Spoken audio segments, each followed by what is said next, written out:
তো জুন থেকে জুলাই মাসের মধ্যে অনেক ভালো ভালো ফোন লঞ্চ হয়েছিল, কিন্তু এই জুলাই মাসের শেষের দিকে বা অগস্ট মাসেও অনেক ভালো ভালো ফোন লঞ্চ হতে পারে। আর আজ তাদেরই মধ্যে কিছু ভালো ভালো ফোনের ব্যাপারে জানবো যেটা রিলিজ হতে চলেছে। আর আপনারা পুরো ভিডিওটা দেখে জানাতে ভুলবেন না যে এই ফোনগুলোর মধ্যে আপনার কিছু পছন্দ হলো কিনা। তো শুরু করছি ভিভো V40 সিরিজ নিয়ে, যেখানে V40 আর V40 Pro এরকম দুটো মডেল আসতে পারে, যেখানে 6.78 ইঞ্চের একটা 1.5K কার্ভড অ্যামোলেড 120 হার্টজের একটা ডিসপ্লে পাবেন। স্ন্যাপড্রাগন 7 Gen 3 পাবেন এই ফোনটাতে। 8GB কি 12GB LPDDR 4X এর RAM, 128GB minimum storage, maximum হয়তো 512GB অব্দি যেতে পারে, যেটা UFS 2.2 হতে পারে। পেছনে পাবেন একটা 50 মেগাপিক্সেলের ওয়াইস ক্যামেরা, তার সাথে 50 মেগাপিক্সেলের একটা আল্ট্রা ওয়াইড অ্যাঙ্গেল ক্যামেরা, তার সাথে 3 নম্বর ক্যামেরাও থাকতে পারে, কিন্তু সেটা স্পেসিফিক্যালি কি থাকবে বা দুটো ফোনই থাকবে কিনা সেটা নিয়ে একটা সন্দেহ আছে। তার সাথে একটা 50 মেগাপিক্সেলের ফ্রন্ট ক্যামেরা পেয়ে যাবেন। 5500 mAh ব্যাটারি পাবেন, তার সাথে 80 ওয়াট অব্দি ফাস্ট চার্জিং পাবেন। অ্যান্ড্রয়েড 14 এর সাথে আসছে, ফোনটা OS 14 এর উপরে। ফোনটা অগস্ট মাসের শুরুর দিকে বা অগস্ট মাসের মাঝখান বরাবর কোনো একটা ডেটে লঞ্চ হতে পারে। আর এই যে বেস ভেরিয়েন্টটা হবে ওটা 35 থেকে 40 হাজার টাকার মধ্যেই হতে পারে। তারপরে মোটোরোলা অ্যাজ ইউজুয়াল প্রত্যেক মাসে যেরকম একটা করে ফোন লঞ্চ করে, অগস্ট মাসে একটা ফোন আসতে পারে,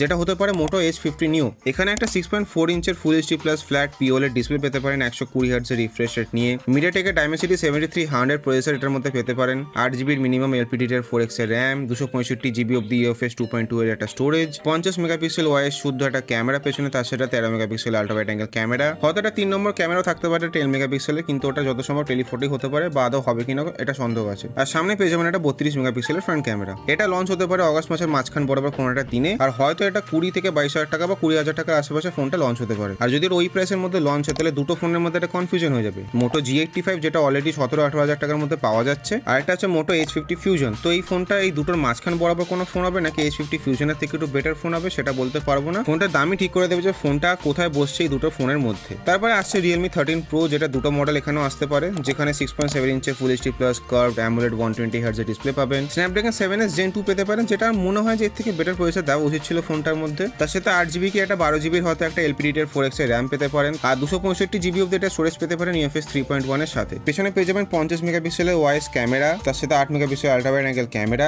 সামনে পেয়ে যাবেন 32 মেগাপিক্সেলের ফ্রন্ট ক্যামেরা। হ্যাঁ, তবে ক্যামেরা স্পেসিফিকেশন একটু 19-20 হতে পারে, কারণ এই যে সিরিজটা হয় এটা ক্যামেরা সেন্ট্রিক ফোনেই হয়, তো ক্যামেরা স্পেসিফিকেশন হয়তো আপডেট হতে পারে। আর এটা লঞ্চ হতে পারে জুলাই মাসেরই 30 তারিখ বা 31 তারিখের মধ্যে, আর এটা 30,000 টাকার মধ্যেই লঞ্চ হতে চলেছে। তো এই প্রাইস অনুযায়ী অন্যান্য অনেক ভালো ভালো ফোন আছে, যেমন ধরুন মোটো H50 Pro বা খুবই রিসেন্ট লঞ্চ হওয়া OnePlus Nord 4। এইসব বাদ দিয়ে ফোনটা কে কিনবে কেন কিনবে আমি জানি না।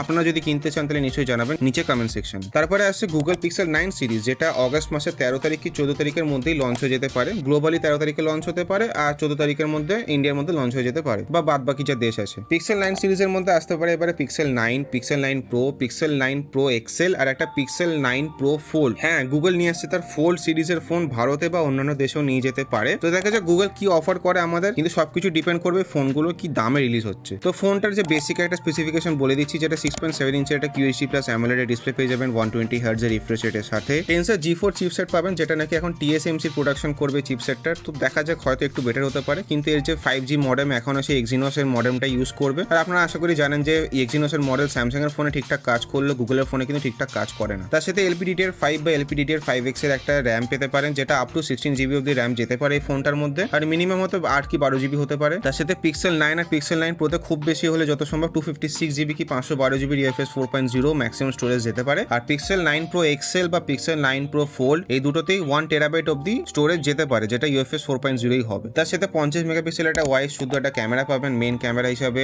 48 মেগাপিক্সেল একটা ultra wide angle camera, 48 megapixel telephoto camera, সামনে 10 মেগাপিক্সেল একটা ক্যামেরা পাবেন। তার সাথে Android 15 এর সাথে ফোনটা লঞ্চ হতে চলেছে। আর যেটা বললাম 13 তারিখে এটা গ্লোবালি লঞ্চ হবে, আর 14 তারিখে এটা ইন্ডিয়ার মধ্যে লঞ্চ হয়ে যেতে পারে। Pixel 9 এর যে দামটা এটা 80,000 টাকার আশেপাশে হতে পারে, কিন্তু যেটা বললাম যে ইন্ডিয়াতে বা অন্যান্য দেশে যদি পিক্সেলের ফোন বিক্রি করতে হয় তাহলে এর থেকেও প্রাইস কমাতে হবে, মানে ভালো প্রাইসে আনতে হবে। আর 9 Pro বা তার উপরে যে ফোনগুলো আসছে এটা 90,000 টাকা কি 1 লাখ টাকা বা তারও উপরে দাম হয়ে যেতে পারে। তো অত দাম দিয়ে পিক্সেলের ফোন কে কিনবে নিশ্চয়ই জানাবেন কমেন্ট সেকশনে। তারপরে আসছে Samsung S24 FE, যেখানে 6.5 ইঞ্চের full HD plus AMOLED display পাবেন 120 হার্টজের রিফ্রেশ রেটের সাথে। প্রসেসরে পেয়ে যাবেন এখানে Exynos 2400, যেটা একটা আন্ডার ক্লক প্রসেসর হতে পারে, মানে এই সেম 2400 আসে S24 এ। তো নিশ্চয়ই ওটার মতন অত পাওয়ারফুল ফোন ওর থেকে কম দামে রিলিজ করবে না স্যামসাং এক্ষুনি। তো Exynos 2400 ইউজ করলেও একটু হয়তো পাওয়ার কমিয়ে ওটা বা কোনো ক্লক স্পিড কমিয়ে ওটা আসতে পারে এই ফোনের মধ্যে। তার সাথে 50 মেগাপিক্সেলের একটা ওয়াইস শুধু camera, 12 megapixel ultra wide angle camera, 10 megapixel কি 8 মেগাপিক্সেল টেলিফোটো ক্যামেরা আসতে পারে। Android 14 এর সাথে আসবে 4টে মেজর। তার সাথে খুব সম্ভবত এটা অগস্ট মাসের মাঝখান বরাবর বা অগস্ট মাসের শেষের দিকে এটা লঞ্চ হয়ে যেতে পারে। আর ফোনটার প্রাইস ধরা হচ্ছে 55,000 টাকার আশেপাশে এটা আসতে পারে, যেটা স্যামসাং প্রত্যেক বছরই করে এইসব এফি সিরিজের ফোন খুব বেশি দামে রিলিজ করবে, তারপরে 2-1 মাসের মধ্যে ওটার দাম অর্ধেকের কাছাকাছি নিয়ে চলে আসবে। নাথিং এর একটা ফোন আসতে চলেছে, নাথিং 2A প্লাস। হ্যাঁ, নাথিং ফোন 3 না, আর এটা লঞ্চ হতে চলেছে জুলাই মাসের 31 তারিখে, এটা কনফার্ম করে দিয়েছে নাথিং। কিন্তু কি স্পেসিফিকেশন কি আসবে না আসবে এটা নিয়ে কোনো এখন সিওরিটি নেই, তো আমি এক্ষুনি সবকিছু জানাতে পারবো না। শুধু ফোনটার প্রাইস 30,000 টাকার আশেপাশে হতে পারে, এটা জেনে রাখুন। অ্যান্ড অবভিয়াসলি ফোনটা নাথিং 2A যেটা অলরেডি আছে ওর থেকে একটা বেটার ফোনই হতে হবে। আর যদি 30,000 টাকার আশেপাশে ফোনটা রিলিজ হয়, তো বাকি যে ফোন আছে যেমন ধরো মোটরোলা H50 Pro বা Nord 4 এইসব ফোনের থেকে কিন্তু বেটার হতে হবে, বা অ্যাটলিস্ট ওটাতে কম্পিটিশন দিতে হবে, এরকম কোনো ফোন বার করতে হবে নাথিংকে। তারপরে আসছে ইনফিনিক্স নোট 40X 5G। এটা হচ্ছে 15,000 টাকার মধ্যে ফোনটা আসতে চলেছে অগস্ট মাসের প্রথম সপ্তাহের দিকেই। ফোনটার মধ্যে একটা 6.78 ইঞ্চের ফুল HD প্লাস IPS ডিসপ্লে পাবেন, Dimensity 6300 এর প্রসেসর পাবেন। এটা সব থেকে বড় হাইলাইট যেটা হচ্ছে এটা 12GB অব্দি LPDDR4X এর র্যাম পাবেন 15,000 টাকার প্রাইসের মধ্যেই, আর 265GB অব্দি একটা UFS 2.2 স্টোরেজ আছে। তার সাথে 5000 mAh battery, Android 14 out of the box পেয়ে যাবেন এই ফোনটাতে। আর দাম আর ডেটের কথা তো অলরেডি বলেই দিলাম। iQ Z7 Pro এর সাকসেসর iQ Z9 Pro আসতে চলেছে, যেটার মধ্যে পেয়ে যাবেন 6.75 ইঞ্চের একটা 1.5K বা ফুল HD plus AMOLED display, 144 hertz অব্দি রিফ্রেশ রেট যেতে পারে। প্রসেসরের মধ্যে পেয়ে যাবেন এটা Snapdragon 7 Gen 3, 8GB LPDDR4X এর র্যাম, আর আপ টু 256GB UFS 2.2 এর স্টোরেজ। 50 মেগাপিক্সেল একটা ওয়াইস ক্যামেরা পাবেন, তার সাথে সেকেন্ডারি ক্যামেরা বলতে 2 মেগাপিক্সেল একটা ক্যামেরা পাবেন, আর সামনে পাবেন 16 মেগাপিক্সেলের ফ্রন্ট ক্যামেরা, 6000 mAh এর ব্যাটারি পেয়ে যাবেন 80 ওয়াটের ফাস্ট চার্জিং এর সাথে। আর ফোনটা লঞ্চ হতে পারে অগস্ট মাসের কোনো একটা মাঝখান বরাবর কোনো একটা দিনে, আর ফোনটা 25,000 টাকার মধ্যেই লঞ্চ হতে পারে। তো এইগুলো ছিল সেই সব ফোন যেগুলো জুলাই মাসের শেষের দিকে বা অগস্ট মাসে লঞ্চ হতে পারে, ভারতে বা অন্যান্য দেশেও লঞ্চ হতে পারে। তো আপনারা নিশ্চয়ই জানাবেন যে এই ফোনগুলোর মধ্যে আদৌ আপনার কোনো ফোন পছন্দ হয়েছে কিনা, আর পছন্দটাই বা কেন হয়েছে। আর এই হচ্ছে আরেকটা ভিডিও যেটা আপনার হয়তো পছন্দ হতে পারে। আর আমি ছিলাম রিদীপ, দেখা হচ্ছে আবার পরের ভিডিওতে।